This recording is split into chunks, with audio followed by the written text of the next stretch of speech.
Hello, this is Nick again, and just a reminder that these videos are produced by the Royalty Approach to Education, RATE, that just produced also the overall performance score, students' overall performance score, and anyone can go online and calculate, make these calculations at opscores.com. That is OPSCORES scores.com.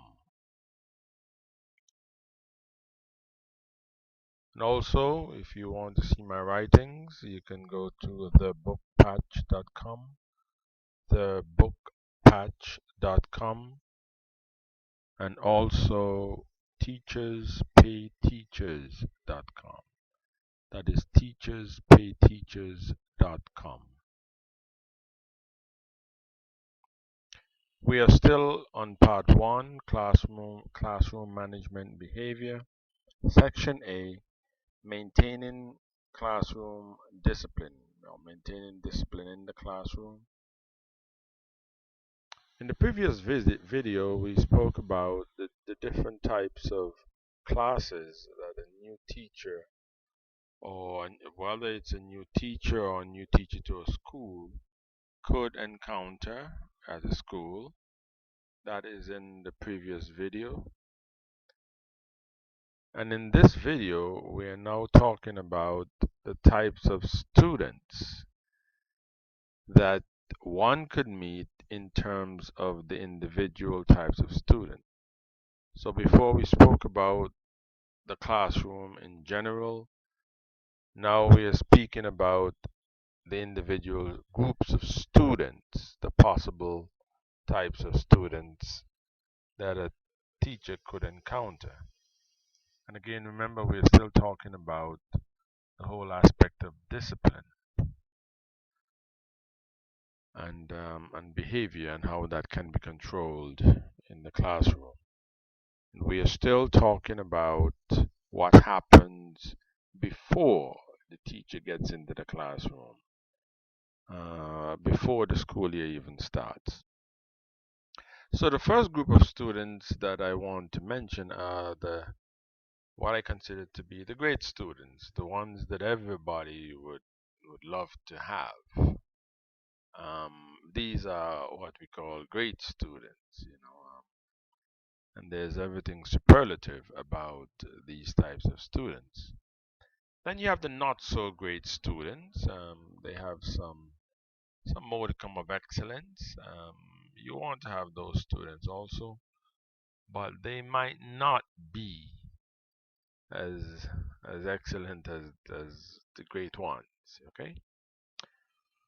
Then we have a group, and this is quite a large group of ordinary students. I'm going to call them ordinary students. This first group is not disruptive. It's not disruptive, and they work hard to get their work done, and you will like those students. Um, not that great, but ordinary, but they're not disruptive, and they do their work.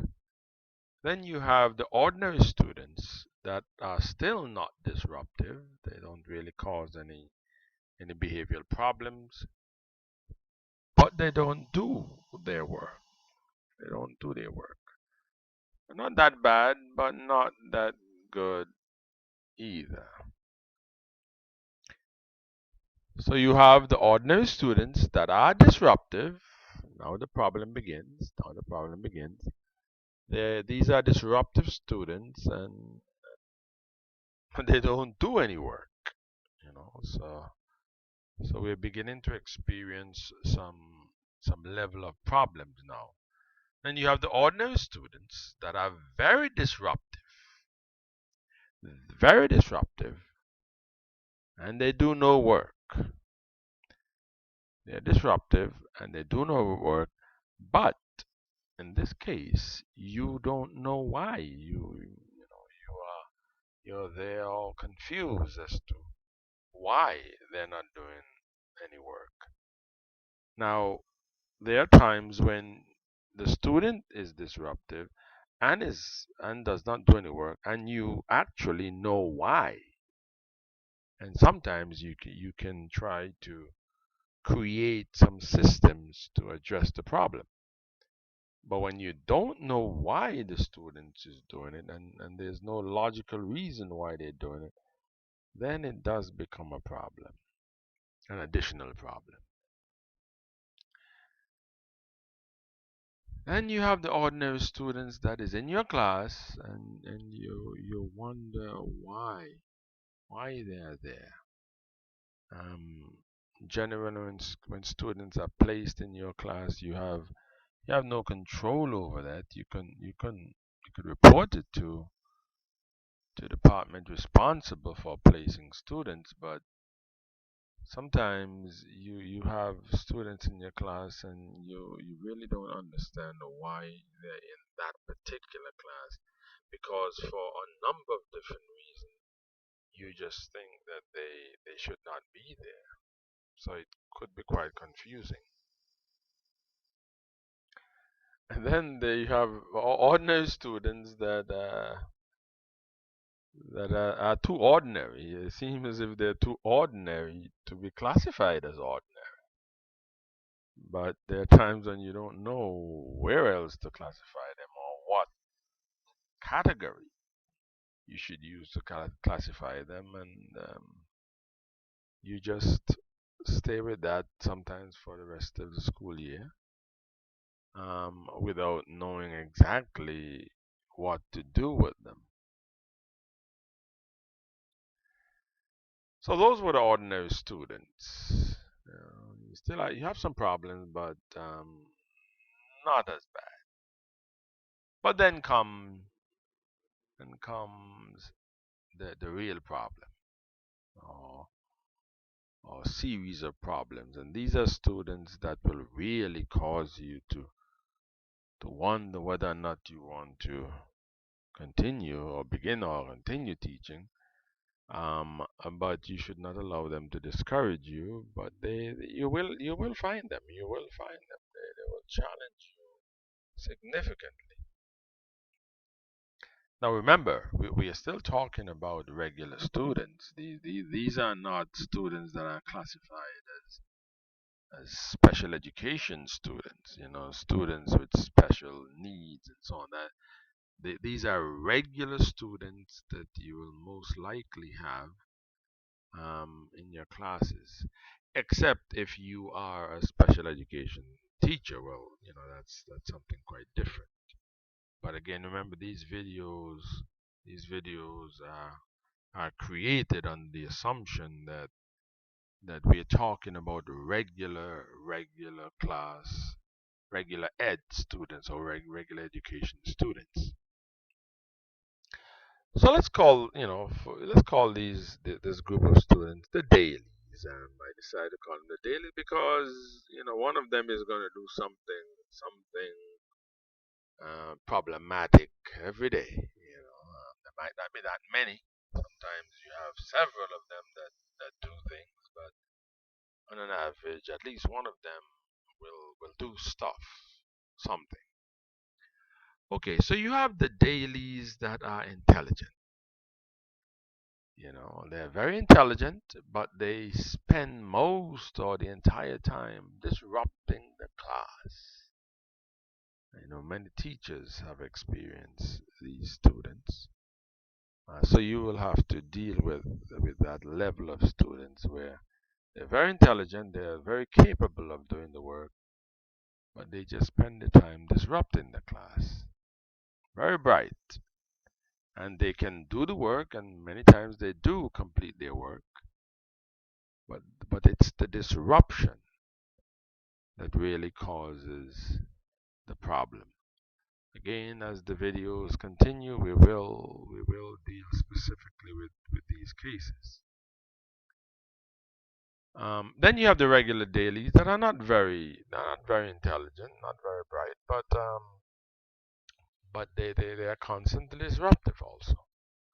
Um, They sometimes they do finish their work, but most times they don't. But the problem is that they're disruptive, and they're just barely finishing their work, but just barely capable of doing the work. Right? Then you have the below average dailies who are also constantly disruptive, and they don't do any work. They don't do any work for either they cannot do it or that they just don't care to do it. So those that combination could be quite problematic. And then you have the students that could potentially drive you crazy. Yes, these are the ones that could really cause problems. First of all, the immature. You're gonna find some students that are quite immature. It's as if they should have been placed, 2 and 3 classes, before your class because of their immaturity. But they're usually sweet. Usually sweet. You can usually talk to them, and they're very jovial and so on. And you like them. You like them, but it's very difficult to get work out of them. Quite difficult because they play around a lot, and it's very difficult to train children to become mature until they actually do become mature. All right. Then there are those students who have no interest in school. Yeah, they just don't care about school. And if you're interested in research, or you're interested in doing a special case study or project, these are good students that you could work with to see what is it that you could do during the course of the school year to turn that around, because you will find students that have absolutely no interest in school. They're there because the system says that they have to be there, but they're not interested in it. So if you can find a method, a special method to turn that around, that would be good. That would be good. And you could get an opportunity to do that. And you have the marginally disrespectful students that you will not be able to tolerate them. These are students who are not openly, they're not openly disrespectful, but they are disrespectful in a very subtle manner. You got to be very careful because sometimes it's not easy to detect those types of subtleties. Then you have the absolutely disrespectful student that you cannot tolerate, and you will have to take further measures to deal with those types of students. So there you have it. I'm sure there are other subdivisions of these types of students, but generally speaking, I think I've covered a group, a wide variety of a group of students that you could possibly meet when you start your teaching when the school year begins. So until next time, thank you, and this is Nick.